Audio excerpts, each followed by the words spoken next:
il y a 3 problèmes dont on parle quasiment jamais. Le premier, c'est que le clavier et l'ordinateur, ils ne bougent pas. Moi, par contre, je suis obligé de bouger. Le deuxième, la souris ou le trackpad, ils ne sont pas dans un axe physiologique. Mais moi, j'aimerais rester dans un axe physiologique. Sinon, mon épaule, je vais la démonter en 3 minutes. Le troisième problème que je vois et dont on ne parle pas suffisamment, c'est qu'à force d'être immergé dans mon travail, je vais oublier la perception de mon propre corps. Je vais avoir tendance à oublier les repères qui sont finalement absolument nécessaires pour une physiologie du mouvement qui soit correcte et qui va permettre à mon épaule d'être complètement tranquille. On va prendre ces 3 éléments l'un après l'autre. Le premier, c'est que je pose mes mains sur le clavier et je cherche avec mon thorax à osciller en avant et en arrière. Et je vais trouver qu'il y a une position, une distance entre l'écran et moi, ou entre mes mains et mon thorax, qui va me permettre une détente maximale. C'est-à-dire, par exemple, pour moi, si je me mets ici en arrière et que je m'arrête, que je me détends, je vois que mes épaules descendent. Si par contre je viens ici en avant, je sens que automatiquement mes épaules descendent. Quelque chose se détend, ma respiration est immédiatement plus fluide.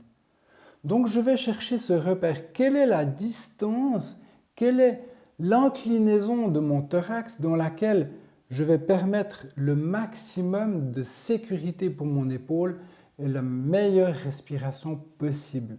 Le repère à partir duquel je vais bouger, ce sera les os de mon bassin qui sont posés sur la chaise. Quand je viens en avant ou quand je viens en arrière, est-ce que mon bassin est capable de suivre lui aussi ce mouvement ou est-ce qu'au contraire, je suis obligé de me contracter pour effectuer cette oscillation?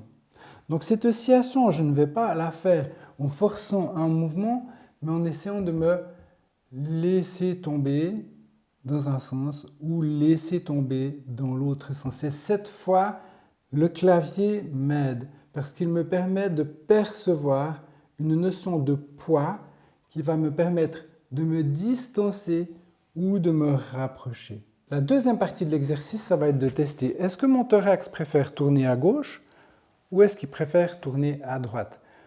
Chez moi, c'est beaucoup plus facile à gauche. Donc si mon écran est tourné vers la gauche et que mon thorax est tourné vers la gauche, mon épaule droite va se transformer automatiquement en un point fixe.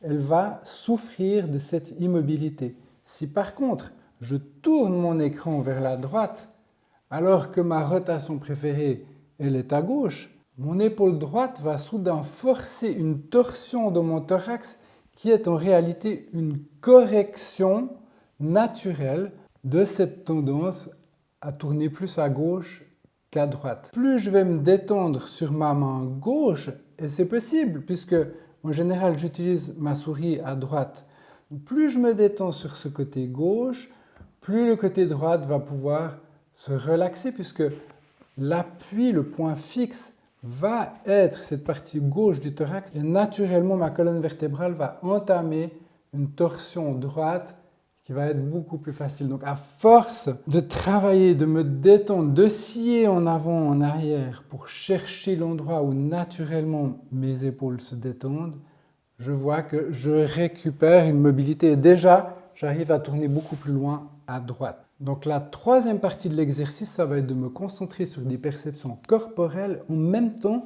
que je me plonge dans mon travail. Et je ne veux pas que ça m'empêche de me travailler, je veux que, au contraire, ça m'aide à me concentrer encore mieux. Donc pendant que je travaille, je vais utiliser ces notions d'oscillation très légèrement et ces notions d'oscillation, elles vont être encouragées par ma respiration. Quand j'expire, quand l'air sort de mes poumons, automatiquement, je devrais avoir un changement de mon axe, soit vers l'avant, soit vers l'arrière. Et au moment où j'inspire également, est-ce que je peux laisser ma respiration me faire légèrement bouger dans l'espace, en avant, en arrière, peut-être un peu à gauche, peut-être un peu à droite. Donc j'observe ces micro-mouvements de ma colonne vertébrale qui oscillent naturellement vers l'avant et vers l'arrière. Vous avez cette injonction Je veux rester présent à la sensation de mon corps dans l'espace pendant que je travaille. Je veux sentir est-ce que ma colonne vertébrale est capable d'osciller, de répondre à ma respiration pendant que je travaille. Si je ne sens pas ce mouvement, je vais me concentrer sur mais c'est où que je me tends, c'est où. Je peux chercher aussi un endroit dans l'espace, comme on a fait au début, où cette oscillation est plus facile à percevoir, soit dans le plan frontal, comme ça, soit dans la rotation, soit dans l'endroit où je prends appui. Même si je ne fais qu'un changement toutes les 20 minutes, ça ne veut pas dire que je ne suis pas concentré, mais je garde cette focalisation sur la sensation de mon propre corps sans en faire un drame. Ce n'est pas parce que je n'arrive pas à me détendre que c'est un drame. Je cherche avec assiduité une position qui me permet de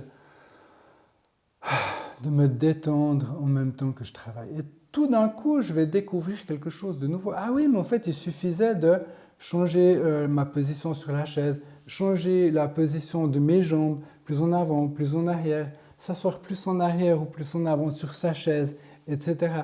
Il y a beaucoup de variantes possibles. Moi, quand je travaille, j'ai facilement des douleurs à l'épaule si je suis à l'ordinateur parce que je ne suis pas habitué, je ne fais pas ça toute la journée. Donc, de toute manière, les tensions, c'est normal qu'elles aient tendance à s'accumuler. Et dans la prochaine vidéo, je vais vous montrer comment vous pouvez vous-même détendre ces tensions qui se sont accumulées malgré tous vos efforts, malgré tout ce que vous aurez fait. À bientôt!